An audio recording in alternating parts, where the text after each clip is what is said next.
One of our great dangers in life is that we go through life on autopilot. We kind of sleepwalk our ways through life. We go through the motions, but we're not really awake. And so much of the spiritual life is about waking up so that we actually appreciate it. I often find when I'm eating a meal, I'm in such a rush that I hardly taste the food. And so there's a whole new practice of slow eating, where you don't take the next bite of food until you've really appreciated the last bite of food.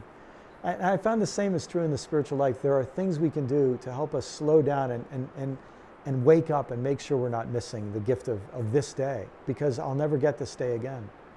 One for me that's been very valuable is the practice of trying to turn my attention toward God as the first thought of the day. So before I get out of bed, in a sense, I'm awakening my body, and to not go too far without awakening my soul. And for me, that usually happens while I'm still lying in bed. I wake up, and it's become my habit to wake up and pray and say, "Good morning, Lord. Here I am. Here we are with a new day." And even things, just normal things of life. For me, I make coffee every morning. And while I make the coffee, to slow down enough to smell I think coffee smells better than it tastes. And to enjoy that. And every day that becomes a point when I just say, "God, thank you. Thank you for this beautiful aroma. Thank you for this gift."